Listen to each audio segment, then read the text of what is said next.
Hi, Duane. Welcome to the Wise Podcast, episode number 4. So, Wise Podcast is a podcast about Montreal, Montrealers, people who I think make the city go around, inspiring people who inspire me to be better, and it's specifically about Montrealers. So, Duane, it's a pleasure to have you here. Thank you for coming. Same. All right. So, quickly, Duane is a person that I met at a free diving, scuba diving event last winter. Right away, I could tell that we had a connection when it came to water, caring about the ecosystem around the city, in particular around the city in Montreal. And Duane told me, he spoke to me about one of his big passions, one of his big projects, which is Rock Island. Yeah. A little piece of paradise right around Montreal, like I'd say a kilometer away from the shores of Montreal in Verdun, LaSalle, Verdun.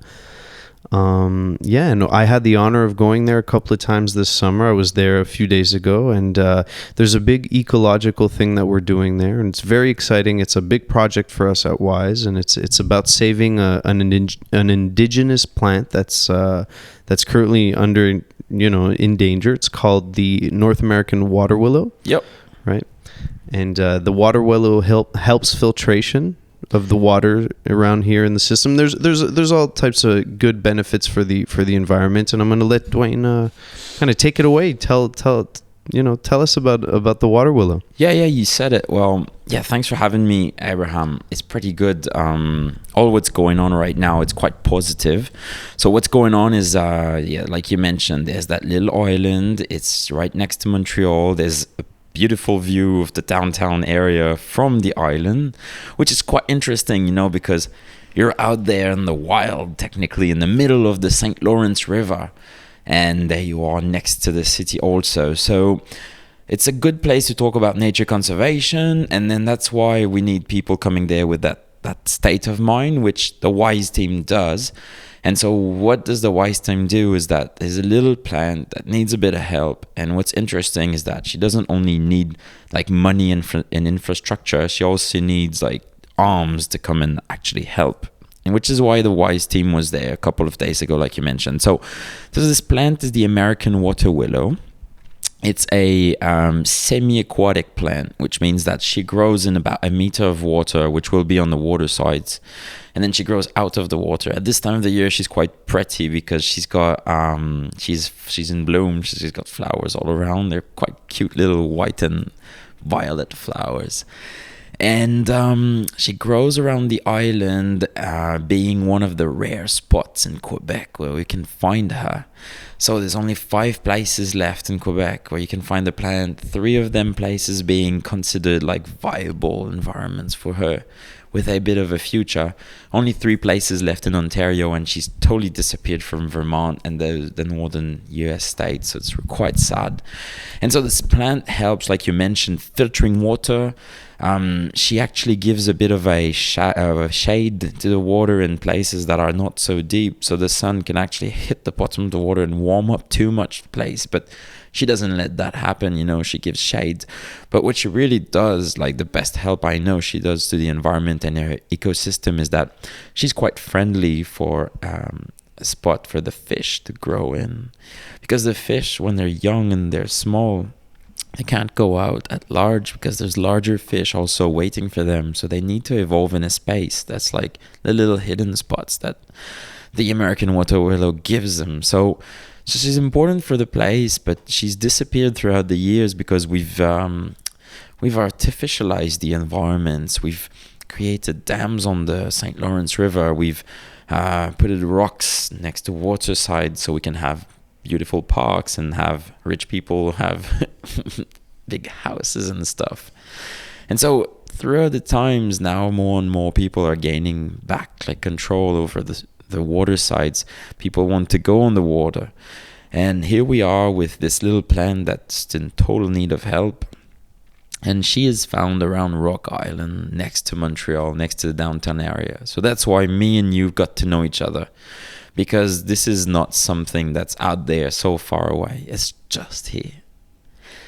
So what can we do about this plant? Why does she need help? Well, The plant has two problems around the island. One of them is people don't know about it. And it's not because people are bad or anything. People want the best. But because they don't know, they'll actually stumble on it. They'll bring their kayaks, paddleboard, boats, how do you call them? Sea-doos.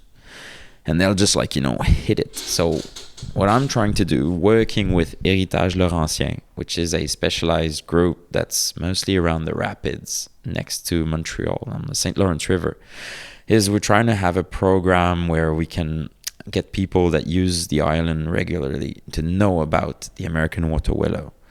And most people, when they learn about it through visiting the island, through meeting me or people of my team around, or through this podcast where they can know a little bit more about the plant, well, after that, they're aware. And when people are aware, it's all good, goes well. They take care. But the other problem the plant faces is that she has got competition, my friend. And this competition is called a phragmite. So the phragmite is a plant that's invasive and that's been introduced in North America in the last 50, 60 years. Many ways she can have been introduced, but one thing for sure is that she's taking a lot of place and she's not letting the indigenous species have their place anymore. And so why the WISE team was on the island, well, it was to learn about all of this, but also give a big kick in the phragmite massif. So basically we had the team come in and doing a work where we're actually cutting down all of the phragmite with in mind the eventuality of having the American waterwillow catching back on the territory. So it's like a war. It's like a TV show, but it's all between plants, and then the humans come around, and they help. Yeah, we weren't just pulling it. We weren't cutting it down. We were trying to pull it out, root and stem. Trying to uproot it so that the water willow could kind of regain that place. And I remember we did a pretty big dent. In 2-3 hours, we covered a good 3-4 feet of space. And yeah. So throughout the times, it was, and also what's good is that when we have teams such as the WISE and friends coming through, what happens is that we have a beautiful day. Also, we had a little lunch together. Everybody went for a swim and stuff, but it's hard work, Oh, but the experience was fantastic. Getting on the paddleboard, and the big paddleboards are a little easier than the small paddleboard. So you could get 6 people on the big paddleboard. You stand up, and it takes 20 minutes to get there.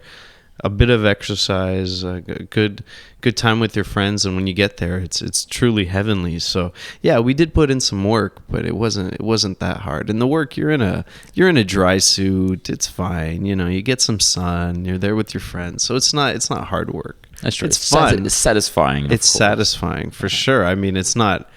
You gotta put some arm power, some elbow grease in there, but still, it's not so demanding. It's not like laying brick or something. Yeah, you're right. Yeah, it's true, and you're in a natural environment. There's the sun. You have little ducks swimming beside you. It's true. Beautiful. That's it's true. Beautiful. So what we want is for people, we know more and more people are aware. They know what's going on. They know that we need to change behaviors towards the environment. And that happens every day in your life, through the stuff you buy, where you go, what you do, how you use water. But then what's interesting is some citizens such as you, they want to do more. So here they go, they say, okay, how can we help directly in the environment and in the ecosystem? And that's why you came. So like you mentioned, there's we have different partners around the area, like KSF, who let us have these Sequoia boards, these huge paddle boards where we you can get up to 6 to 8 people on it. So it's such a lot of fun. And if people want to discover the island, there's Espace Navi that rents kayaks and paddle boards just not too far from the island in Verdun at the back of the natatorium. So you can visit the place. But most important is that through the program that we're doing with La Carmentine, the American Waterwillow around L'Île Roque, people can slowly have their say in the future of this healthy environment that's the beautiful Macdogoec St. Lawrence River. And I'm so happy that WISE team is wise about it, that's being all lightened up. There's many more teams that works with us. It's the first summer we do this, doing little Facebook events, gathering friends and the gang, to going there. I know Wise wants to keep up with the good work this season, summers to come. We have awesome potential to get back to an island where the American Waterwillow is healthy around it, and eventually we could even have this healthy water willow being placed around other areas, other spots in the areas, and that's where we want to go. I'm not sure if you explained it, but what's the power of water willow when it comes to filtration of water in Montreal? What can what's the potential? Well, the potential, like mentioned before, is good for the fauna and flora around it. Like you said, it's not only like the fish that likes to hang around in it. Like, there's insects, there's ducks, there's even bees at this time of the year, because it's flowering and she's in bloom. But for the humans, the potential is quite strong, and that's why it's interesting to talk about it. Like, for example, we put taxes into infrastructure that filtrates the water that goes to our systems. We can drink this water every day from the tap. Now the thing is that people need to understand more and more that we are more connected to the environment than we think. Why? It's because the water that's taken from the St. Lawrence River, driven in the aqueduct canal, like the Canal de l'Aqueduc, and then going through technology that is worth millions of dollars to get this water filtrated properly so that it can be drinkable.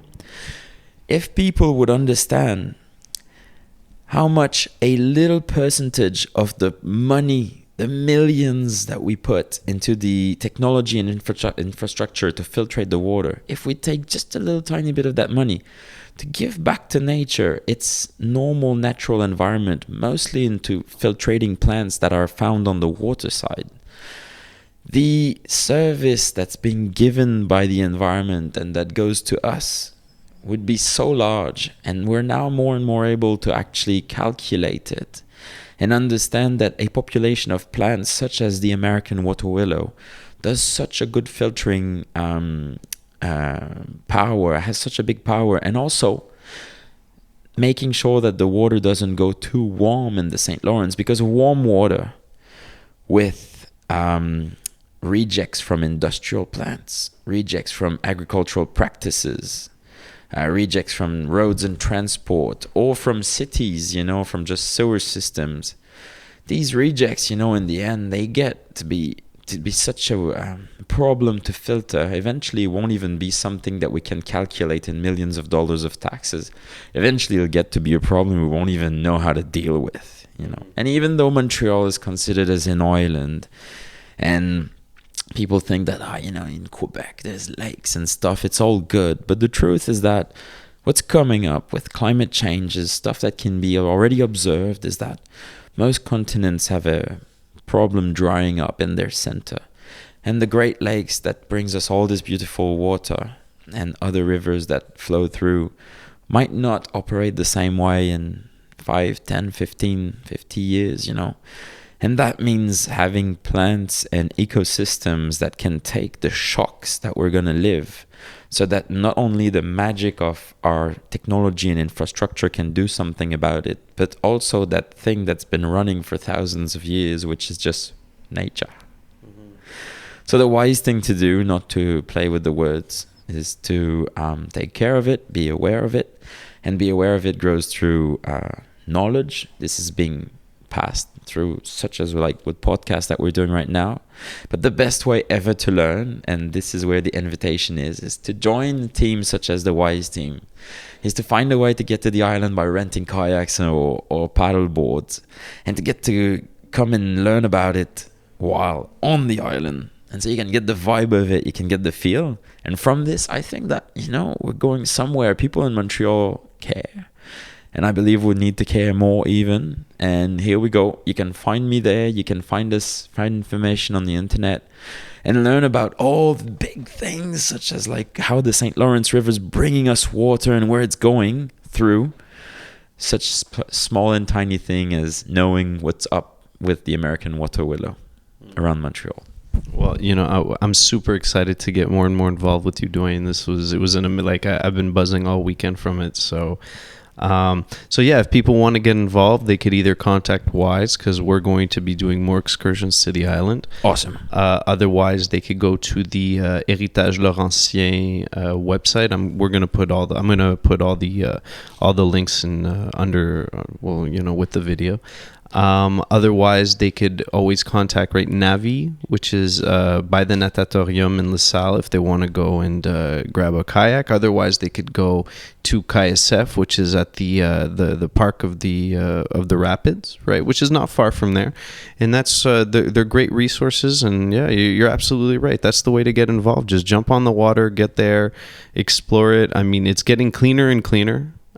We swam there last week, so I know that the future is real bright, and if we stay involved, and we follow the lead of leaders like you, I think the future is going to be great for us. It's the only way. We need to be positive about it, but like you said, and like you did, we need to, how'd you call it? Elbow grease. Elbow grease. That's what we need to do. So just can't wait for more and more people to get around, know about it. And thanks for being who you are and the way you see Montreal and you see the good in it and you want to make it shine and make Montreal be bright and wise. It's home. It's home, and I hope we could lead by example. That's the way to do it. Thanks, Abraham. Thanks, Duane. Cheers. Thank you, man.